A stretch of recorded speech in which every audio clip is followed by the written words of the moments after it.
Yayikhetha kumgedlela inkosi enkulu uBombela isitimela samampondo baba omkhulu phakathi amen. Bayaliblokha igumgedlela bayalivala igumgedlela. Kuyo le nkundla bakhala ngezithombe elizifakayo zabantu abavunule ngemvunulo yesintu yase-Afrika. Bathi laba bantu bafana nokuthi banqunu, bazophakamisa imizwa yabantu. Kodwa kuyo le nkundla ukuthola izinto ezinjengalezo zabantu abasuke befake namaphedi nayo yonke inhlobo yenhlamba ekhulunywayo khona lapha. Phela umlungu lona akayifuni into ezovula abantu amehlo. Uma ufaka isidudla esigqoke iphendi lapha ujabula kakhulu umlungu uthi nangoke umuntu engimthandayo ufaka lento ezodusa abantu. Phela nayo inkolo lena esiyilandelayo yafika naye lona omhlophe inkonjane. Uma ukwayinyakazisa unyakazisa umhlaba wonke jikelele. Izinyane lakhe phela leli. Kodwa konke ukuphilisa umuntu uyakuvala uhulumeni.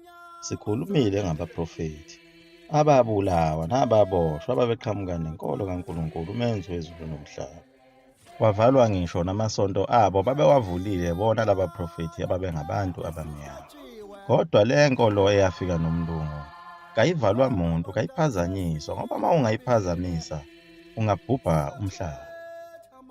Nalo lelo gama esalizwa ngaye umlungu okuthiwa uyosinda ngalo walithinta nje wo kuwena. Uma ungayiyeka le nkolo eyafika naye umlungu lapha ungabhujwa. Ngoba yilapho abangabona khona ukuthi awu sebephapheme laba bantu. Phela umlungu lona usebenzisa bona futhi abantu abamnyama ukuba avikele yona le nkolo yakhe, ikakhulukazi uhulumeni wabantu abamnyama. Njengoba yena uhulumeni engafuni ukuba ekoleni kufundwe ngawo umlando wase-Afrika ozokhumbuza abantu ukuthi basukaphi. Lokho kuzokwenza ukuthi bephaphame, akafuni uhulumeni. Njengako lokho ekukhulunywa igumgedlela lapho kufanele ngabe kufundwa kuzo izikole zikahulumeni, kodwa uhulumeni akakuthandi lokho ngoba ubona ukuthi abantu bazophaphama. Phela ohulumeni base-Afrika basebenzela yona leya nkosazana leya. Kulapho abaguqa khona kanye namakhosi aguqa khona ukuze badayise nge-Afrika.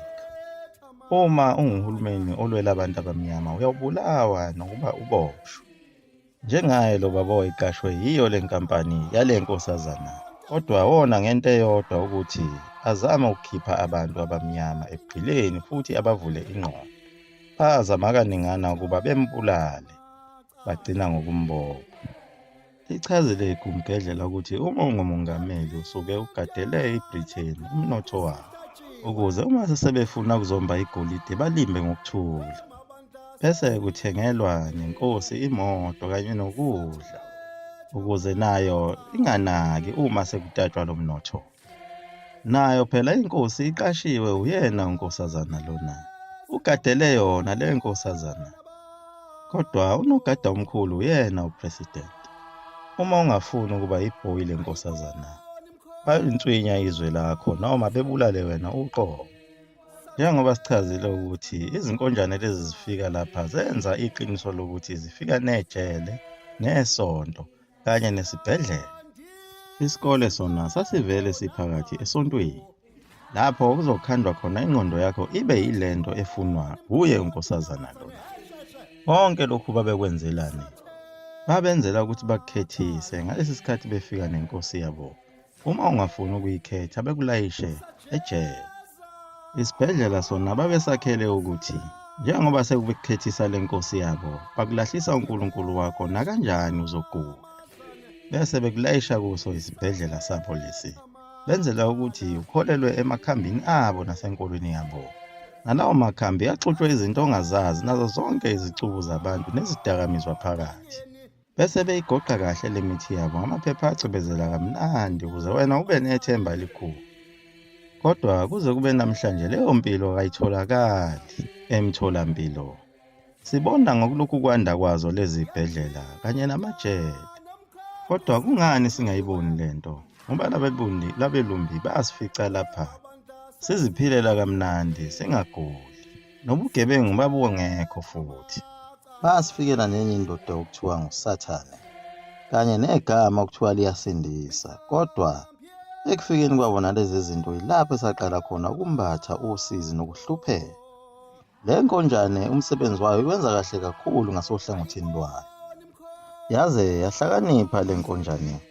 Phela ngisho ukudla lokhu esikudlayo kuthakathwe yiyo le nkonjane, njengoba sesinezifo zonke eziqhamukayo esingazazi ukuba ziqhamukaphi, o-meningitis, pneumonia, cancer, noshukela nama-BP. Yiyo le nkonjane yasithakathi. Kodwa nathi siyayithanda le nkonjane ngoba siyayivikela kukho konke. Ihlakaniphile inkonjane ngoba nakho ukudla kwayo lokhu iyakubhala ngamagama lapha ukuthi ufakile uphoyizini phakathi, kodwa siye kunjalo ngenxa yothando olukhulu lwenkonjane. Phela inkonjane lo muthi ufakela ukuthi lokhu kudla ezokudayisela kona lapha kungasheshi konakala. Kodwa manje ububi bale muthi ofakwa inkonjane, uma usukudlile ukudla kwayo, lo muthi wayo ufika umoshe lapha esiswini sakho. Ingakho uqhamuka usunezifo ongazazi ukuthi zayiqhamukile. Kodwa le nkonjane futhi lezi zinto izibhalile yona kule ncwadi yafika nayo le kuthiwa iBhayibheli.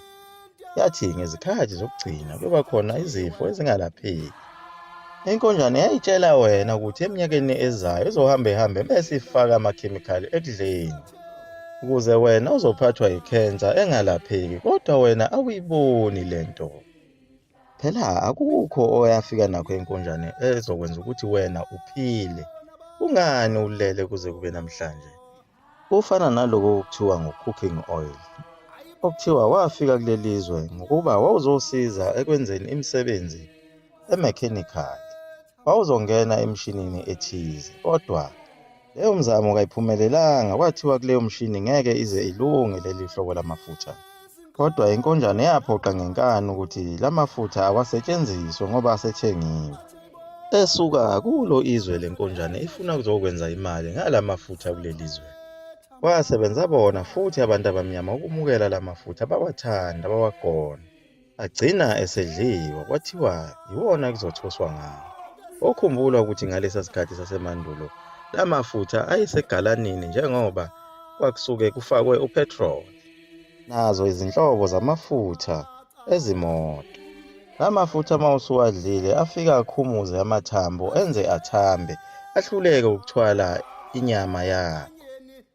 Akhumuze nalesi sipontshi esiba lapho emadoloni nasemajoyintini omzimba. Phela lamafutha ayasebenza, wona asuke izitshela ukuthi asensimbini. Ayasebenza lapha, ayakhumuza kanti ngamathambo omuntu. Kodwa ngoba yena lo muntu omnyama uyabuthanda ubuthongo, kuzokwenziwa njani? Phela inhloso yakhe lo muntu omnyama wayithi ufuna ukufana nayo inkonjane. Ingakho phela abanye baze bagcobe no-cream bethi bafuna ukufaka nenkonjane. Bafaka ngisho izinwele zayo inkonjane lena ngenxa yokuthi bafuna ukufana nenkonjane. Yaze yanenhlanhla le nkonjane. Kodwa yona inkonjane lena ayifuni ukufana naye umuntu.